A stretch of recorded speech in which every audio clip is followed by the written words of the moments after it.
Nakatanggap na ng tseke para sa kanilang mga unpaid wages and benefits ang ilang Pilipinong dating nagtrabaho sa mga naluging Saudi company noong 2016. May report si JP Soriano.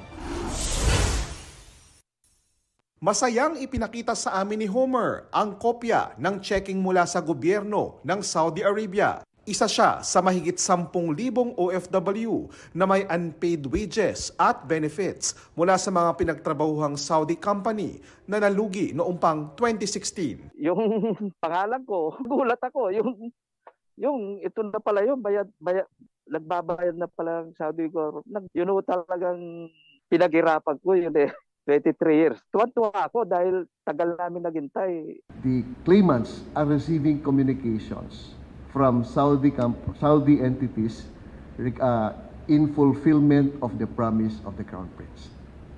As we speak, there are certain challenges. Kabilang dito ang pagtiyak na sa tamang tao ipapangalan ng tseke kung pumanaw na ang claimant sa tagal ng paghihintay. Hamon din ang pagpapa-encash ng tseke dahil bangko sa Saudi ang nag-issue nito. So we are presently in communication with OF Bank to help and assist all our workers to finally receive and encash the checks. Pero may ilan, gaya ni Eduardo, na hindi pa nakatatanggap ng tseke. Sana matulungan kami ni PBBM at ng Department of Migrant Workers. Tiniyak ng DMW na patuloy ang pakikipag-usap sa Saudi Arabia para sa pamamahagi ng tseke. Tuloy lang din ang malawakang recruitment ng Saudi sa mga Pinoy skilled at healthcare workers. At sa year-end conference ng Department of Migrant Workers, all-time high daw ang mga nabigyan ng overseas employment contract na aabot daw sa 2.8 million na Pilipino na nabigyan ng OEC.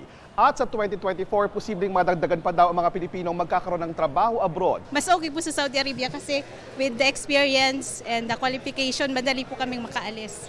Pero di lang sa Middle East magiging in demand ang Pinoy workers. Libo-libong Pinoy workers din ang kakailanganin sa Europa sa 2024. JP Soriano, nagbabalita para sa GMA Integrated News.